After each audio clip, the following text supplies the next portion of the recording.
Мы начали строительство клумбы. Клумба будет у нас без кирпича. Те, кто пропустил, как вот эта клумба делалась, мы повторяем еще раз. Мы для начала выкопали вот такую вот траншею. Таким образом мы показываем, какая будет форма у нашей клумбы. Вот. Выкопали на штык лопаты. Больше не надо. Клумба невысокая, поэтому должно быть все в порядке. Засыпали ее камушками, чтобы меньше туда уходило бетона. Просто первый слой мы сделаем жидким раствором и прольем. Раствор прольется между вот этими камушками, и оно все закрепится и будет такое, как будто вы со щебнем залили первый слой. Потом мы взяли, наметили, какая у нас будет высота. В данной клумбе у меня высота вот этого бордюра, этой дорожки. Я хочу, чтобы у меня земля была за подлицо вот этой вот дороги. Поэтому я взяла себе и вот эту линию за уровень. Вот. Сейчас Вова взял где-то, наверное, каждые 40 сантиметров ячейку вот такую вот. Вот, смотрите. Вот видите, раз, два и вот так половинка. Вот сейчас он просто вот эти вот штыри натыкал и вот будет проваривать, вот как видно, вот он варит вот такую вот арматуру. Делает как бы еще одну ячейку. Потом по низу, вот здесь вот, мы еще в фундамент проложим арматуру, чтобы вот эта вся часть, когда мы ее помажем, она будет одним сплошным куском с фундаментом, и вот эта вся стена, она будет одна сплошная. Я думаю, что никуда она не денется. Здесь вот у меня такой вот спуск. Здесь мы тачку, бетономешалку катаем, поэтому я решила, чтобы все как бы было в одну линию. Мы здесь стенку тут добавили. Просверлили штыри, и просто когда сетку сюда намотаем, она выровняется. И после того, как мы все накидаем, у нас получится вот такая вот заготовка. Так, Вова уже доварил третью арматуру. Вот такая вот получилась ячейка. Замыл всю пыль, грязь нашей лунки. Вот видно, видите? 1, 2 и вот 3. Вот он взял тут водой, все промочил. Убрал песок, грязь, пылючку. И будет сейчас заливать жиденьким. Вон видно прямо у него. Все такое жиденькое.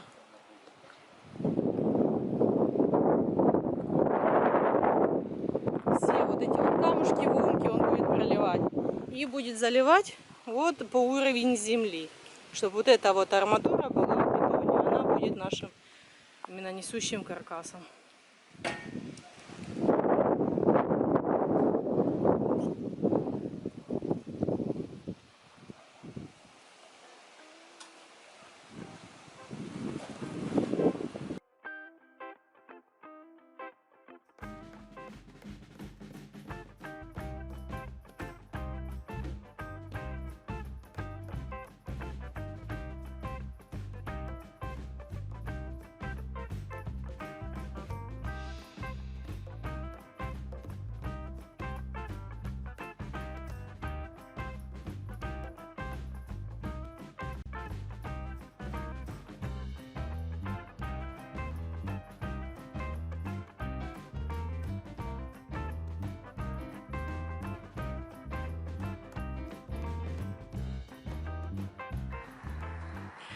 Так, мы начали уже мазать.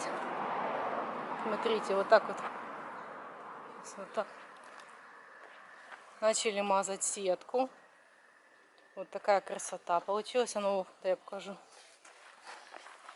Вот смотрите, мы взяли сетку с ячейкой 10 на 10 миллиметров. Ну, получится сантиметр на сантиметр. Повязали ее, получается, перекинули ее на две стороны. У нас она получилась двойная. Вот одна, а там внутри еще одна. И Вова просто берет, ладошку здесь прикладывает, а здесь намазывает. И раствор проходит между двух сеток, и таким образом у нас она держится.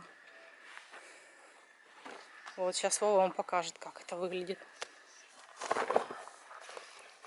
В одну сетку не получится, надо будет ставить опалубку. А в две вот запросто. И вот очень даже быстро получается.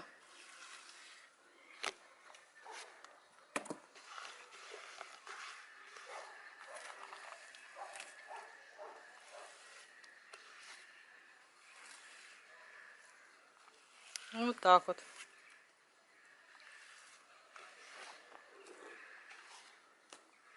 А потом на этот слой, завтра оно подсохнет, мы кинем еще черновое.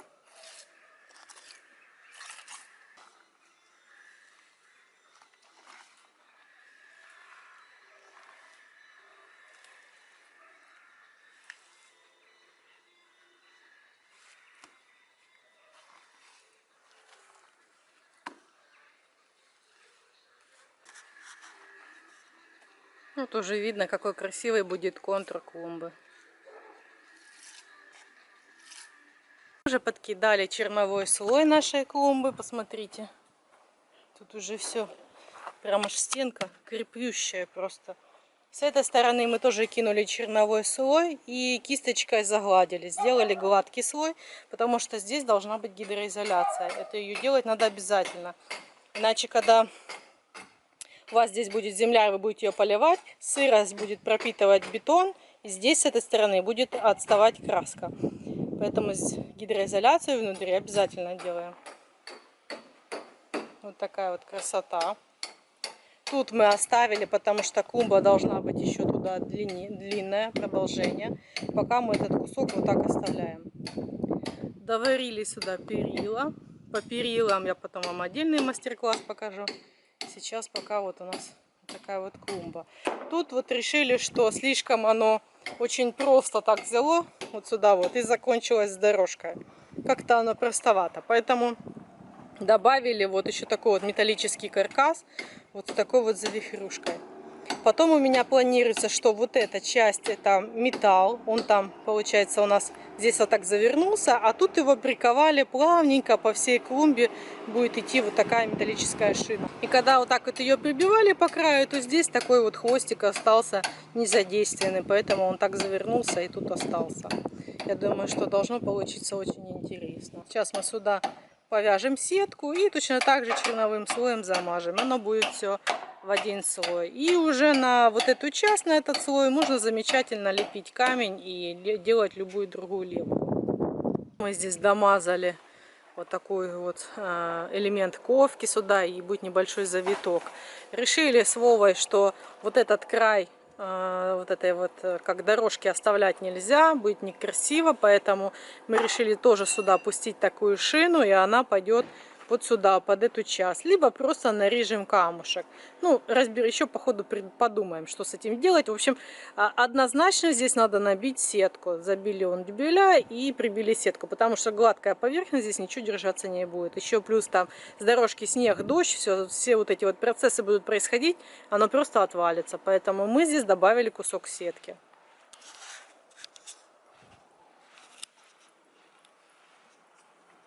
Там у нас лепится перила, я вам кину ссылочку по вот этим перилам, посмотрите потом.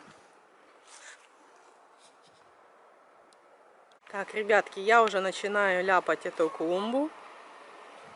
В конце видео я вам расскажу, сколько у меня ушло сюда материала, сколько цемента, там всех сопутствующих вот этих вот прибамбасов, чтобы сделать вот эту клумбу. Мне вот уже принесли раствор, сейчас я начну ее лепить. Поверхность я не замачиваю, потому что вот этот черновой слой делался вчера. Он достаточно чистый, сухой, на нем нет ни пыли, ни грязи. И плюс у меня раствор такой достаточно жидковатый, поэтому я поверхность не замачивала, сразу же приступала к лепке.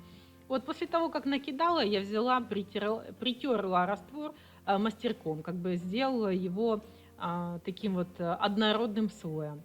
И уже мастерочком я беру вот так вот, выдавливаю шов и делаю такой вот уже рисунок камня. Мне кажется, вот этот вот способ делания камня самый как бы экономичный, потому что нет отходов от прорезания швов. Получается, если бы я взяла, просто накидала слой, а потом взяла рустовку и порезала бы вот эти вот швы рустовкой, то, мне кажется, было бы как бы больше расход, потому что, ну, потом будет вот эта крошка от ростовки, которая вот просто ее собрать и выкинуть, все, вы ее никуда не используете, просто порезанный этот раствор. Здесь же, получается, мы просто накидали и сразу же мы себе выдавили, где-то вот так вот подлепили, где не хватает толщины, и потом я как бы буду уже дальше доводить уже более точечно какими-то резачками и щеткой по металлу. Мне кажется, все равно это будет экономичнее. Значит, вот смотрите, после того, как я накидала вот такой вот слой, такие вот липушки у меня получились, я беру их, потом притираю мастерком, чтобы они были вот такие вот более-менее однородные. Но сильно не приглаживайте, потому что нам нужен, чтобы какой-то вот все-таки рельеф от раствора остался, чтобы мы не делали как бы ненужную работу, потому что нам нужен рельеф камня. Если мы сильно пригладим, камень будет такой гладенький, как морской вот этот колышек. Теперь я беру мастерком, выдавливаю раствор, как бы провожу мастерочком, выдавливая шов, и у меня формируется камушек. Где не хватает у меня объема или какого-то уголочка, я потом просто долепливаю поверх этого камушка. И вот выходит вот такой вот рисунок. Получается, после того, как я все пролепила, мне надо взять кисточку с водой и хорошенечко промыть швы. Сам камень я особо не замываю, потому что, я же говорю, мне не нужен гладкий камень, он должен быть все-таки шершавый. Поэтому я стараюсь замыть только края шва и сам шов. Ну, если где-то сильно рыхловатый камушек, то можно его чуть-чуть слегка протереть кисточкой. Кисточку лучше использовать мягкой, щетиной, потому что будет хорошенечко промываться, чтобы у вас не получилось, что сгребается шов. После того, как вы берете мокрой кисточкой, сам себе раствор не успел схватиться, вы можете просто сгребсти, как шпателем, этот раствор. Поэтому лучше использовать с мягкой щетинкой. Ну и вот сам процесс, как происходит вот этот вот создание этого камушка и сам рисунок. Вы можете видеть, что действительно вот мало остается отхода. Буквально там чуть-чуть, вот такая вот подрезочка вот получается, легенькая. Для этого вам понадобится щетка по металлу, молоточек, который вот специально мы сделали, такие вот с гвоздями он. Это ручка от валика, и мы на нее вот так вот наварили несколько пучок гвоздей, и получается, когда мы стучим этим молоточком, у нас получаются дополнительные дырочки. Ну и, собственно, еще сухая кисточка, более широкая она, тоже с мягкой щетиной, вам жесткая не понадобится, иначе она будет ваш рельеф и ваш рисунок портить за счет того, что она будет жесткая. Ну и, собственно, острый резак. Про более подробные инструменты, какие у меня находятся, там толщина, величина лезвия, я вам кину ссылочку. Ну и, собственно, как делать такой инструмент, тоже кину ссылочку в описании. Вот посмотрите, вот так вот простукиваем поверхность. Видите, уже сразу видно, что получается такое как бы шероховатость. Ну и вот этим молоточком тоже простукиваем. И потом, вот смотрите, я делаю вот такие вот отверстия, даю как бы дополнительную какую-то рельеф. Вот эти вот дырочки высверливать вы можете разными видами шпателя. Какой-то более крупный, более мелкий взять, или, допустим, еще какой-то средний, промежуточный. Тоже будет очень красиво. Ну и потом вот острым резаком я подрезаю вот так вот краешки. Получается, я делаю как бы более четкий контур камня за счет вот этой вот подрезки. Сильно подрезать глубоко нельзя, надо так аккуратненько, чтобы не доставало до чернового слоя, потому что это тоже не очень хорошо. Должен быть черновой слой и чистовой слой. Вы не должны зарезаться и так, чтобы у вас прям лезвие попало до чернового шва. Вам это не надо. И вот так вот аккуратненько все прорезаем. Величина и толщина вот этого камня будет зависеть от того, насколько вы подкидаете раствор. Вы можете еще, допустим, вот вы сделали форму камня, а потом еще взять сверху, подкидать поверх него еще толще. И тогда у вас будет он еще больше и более объемный камень. Тут уже будете смотреть, какой вам вариант больше подойдет. Скажем, вот это то, что у меня сейчас вариант, это как бы эконом. ну, как бы по минимуму расходных материалов. Вы можете чуть-чуть потратиться больше, ну, скажем, там, на 2 мешка цемента, и у вас будет больше, более объемный, более такой массивный камень.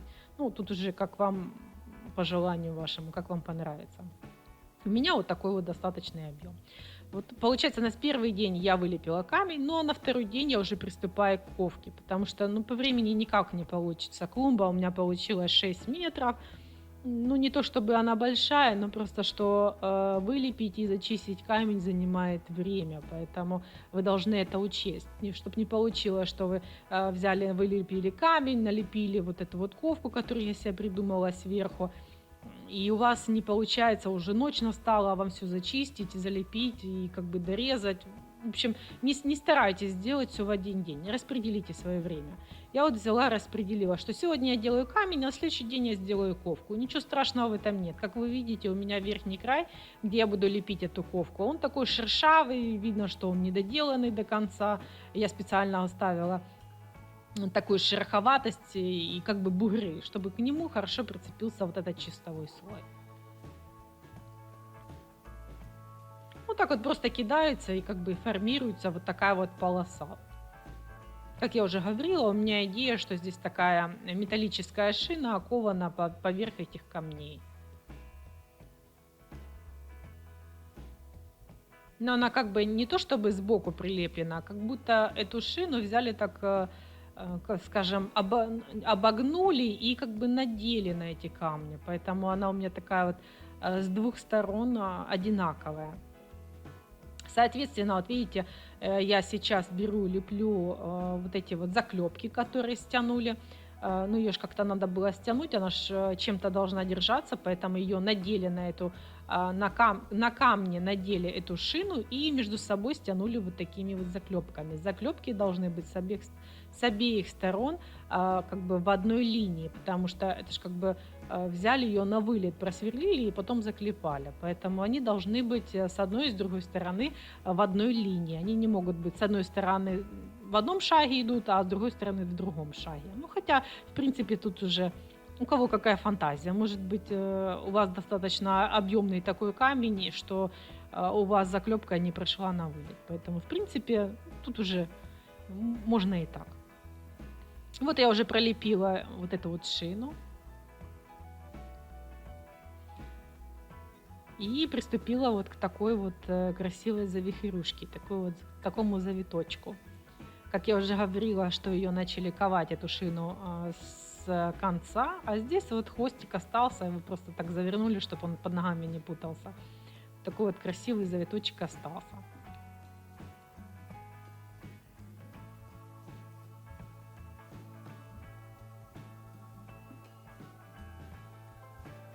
Тоже обратите внимание, у меня ковка везде, в принципе, одинаковой толщины, потому что, ну, это тоже как бы даст вам такую красоту. Она не может быть идти 2 сантиметра, потом бабах 5 сантиметров, и потом опять 1, потом где-то вообще 4. Старайтесь, вот вы заданную ширину взяли, и так вот эту вот ширину и тяните по всей длине. Это вам даст какую-то изящность. Вот после того, как я все вылепила, мы замыли опять-таки кисточкой с водой, ковка посохла, и я вот даю ей такую вот красивую как бы насечку. Ну, вот будто бы ее брали, вот специально ножницами подрезали, все-таки это же какое-то обрамление клумбы, вот кузнец постарался, взял вот ее какими-то ножницами или каким-то молотком, выбил вот ей зубцы. А может быть вообще это какая-то была дружбопила или там ножовка. Эту ножовку взяли, вот так вот загнули, обогнули вокруг камня и заковали. Ну, тут уже, в принципе, что фантазия ваша придумает. Вот у меня вот как будто это кузнец ее так порезал. И обратите внимание, видите, у этой шины такие вмятины квадратные. Я сейчас вам покажу, как этого добиться. Все-таки эту шину как-то брали, огибали вокруг этих камней и стучали каким-то огромным молотком, чтобы она придала нужную форму. Вот, посмотрите, у меня вот такая вот кувалда, пока ковка не сильно высохла, ну, скажем, она так начала подсыхать, но не до конца так схватился ее слой. Я вот беру, выдавливаю вот таким молотком, такой вот кувалдой, такой рисунок. Вы можете взять и молоток круглый. Ну вот у меня был какой большой, такой квадратный. Я вот таким вот и выдавила этот рисунок. В покраске это будет очень красиво смотреться. Так вот натуральненько, скажем, как будто вот действительно кузнец брал и вот так вот долбашил вот этот металл по этим камням. Вот такая вот будет как бы интересная идея. Вы можете вообще использовать два вида молотка. Один какой-то круглый, другой квадратный. Или маленький и большой молоток. В общем, примите себе вот это вот за идейку. Где-то так найдите себе такое применение. Очень красиво смотрится в покраске. Ну и вот точечная идет у меня уже подрезка. Я вот острым мастерком подрезаю, где мне надо какие-то края, где вот я плохо подрезала вот эти вот зубцы. Я вот все это дело вот беру аккуратненько, уже довожу до конца. Кстати, можно где-то у заклепки сделать какие-то расколы. Вот видно, что у меня металл огибали на камне, он здесь разошелся. Либо, допустим, изгибаться не хотел, его просто ножницами резанули и оставили такие вот надсечки. Ну и, собственно, вот видите, шина очень длинная, поэтому ее порезали на несколько частей. И вот видите, вот как раз этот стык я сейчас подрезаю, что вот у меня эта клумба сделана из 3 полос, получается.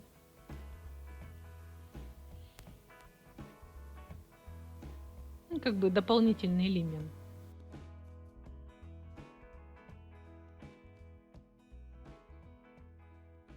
Моя клумба уже высохла, готова уже к покраске. Здесь вот кусочек я оставила. Я буду еще продлевать клумбу туда дальше, дальше, дальше.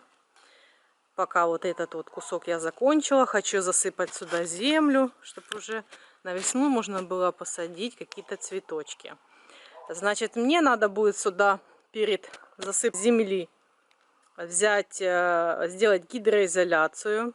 Это делается для того, чтобы при поливе цветов влага сюда не набиралась в эти стенки и не отстреливала краску. Она может лущиться, может проступать высолы какие-то. Нам этого не надо. Надо просто взять и помазать вот здесь вот внутри гидроизоляция. И все проблемы решатся. Так что вот так вот. Я это уже закончила. Буду приступать к покраске. Это уже я вам покажу в следующих видео. Кому интересно, я прикреплю ссылку вот по вот этой клумбе, как я ее делала, как красила. Ну а на этом я пока с вами заканчиваю. Уже встретимся в новых мастер-классах. А сейчас пока-пока.